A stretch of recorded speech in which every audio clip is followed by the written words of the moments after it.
I'm Ellen Leahy, the health officer for the Missoula County Health Department, and this is the Friday, August 14th COVID update.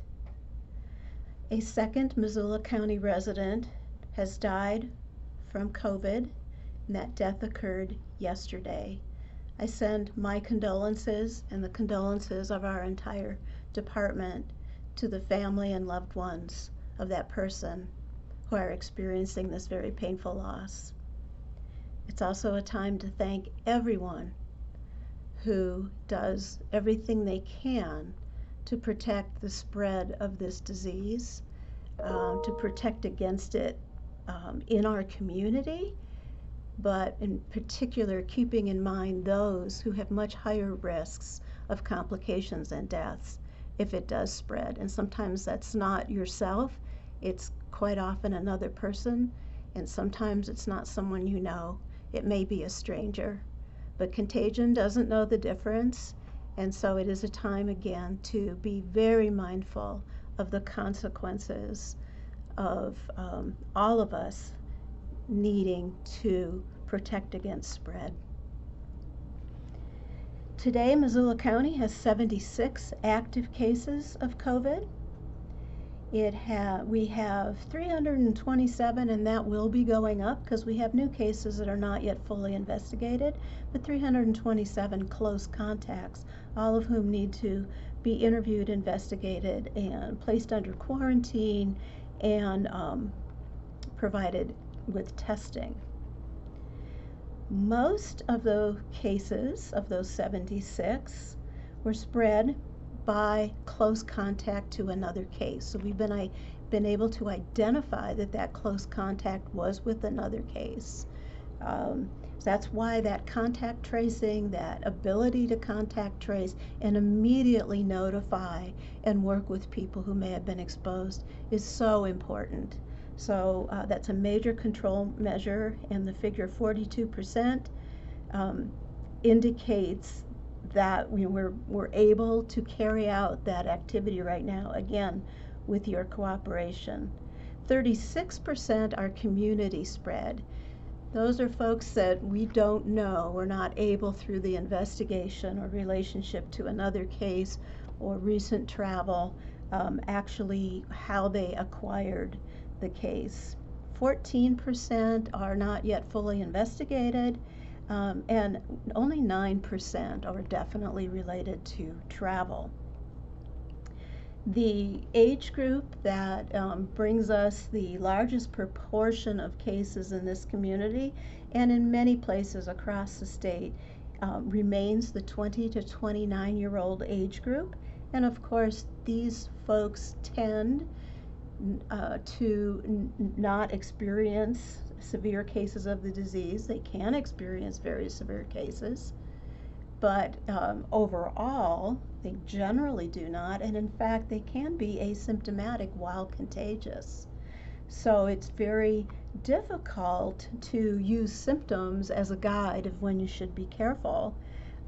You have to always consider that you or another person who feels and looks completely young and healthy could in fact be infected and be contagious, because that is exactly what is happening in Missoula County. Our next largest contributors to our cases are in the ages groups from 30 to 39 and 40 to 49, and they are both tied for second place in terms of their contributions to the overall total number of cases. One of the things that we do keep a close eye on with the help of our University of Montana epidemiology unit is the number of contacts that any case has.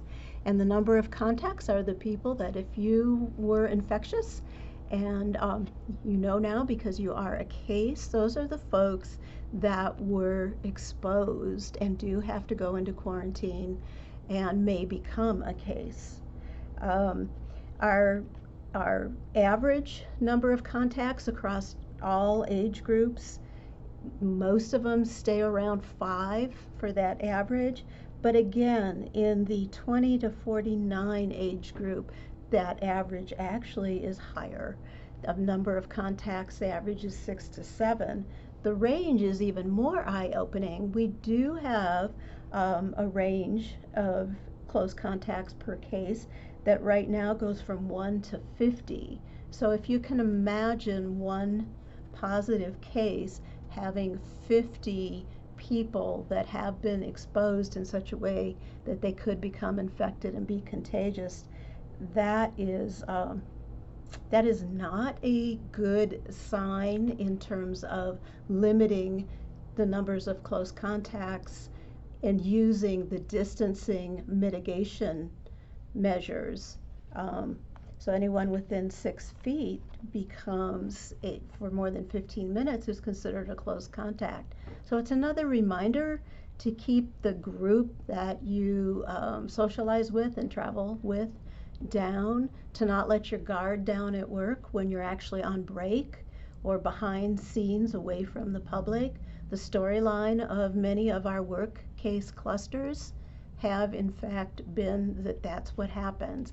Good compliance with the public, let the guard down, take the mask off, don't socially distance afterwards. And I also want to point out that our university, our schools, our small rural schools, our other school districts, and the Missoula County Public School work very closely with us and have all presented safe, conservative reopening plans for schools. So they're doing quite a bit in those settings, as is the University of Montana, and as are a lot of workplaces.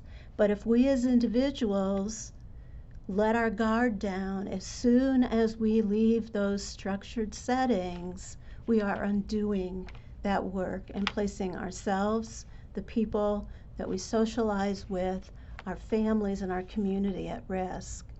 We have had many family-related clusters. I know it's easy to think that it might be safe to, have a reunion with your family and get your family together or travel to meet up. Something about knowing them versus thinking that a stranger may give it to you. But in fact, outside of workplace clusters, family clusters have been our next largest groups or storylines for spread in July. So with our schools and daycares to ramping up to accommodate new school schedules, and our university, all the precautions that everyone is taking, I ask all of us to continue to take those precautions when you're outside of those settings. Thank you very much.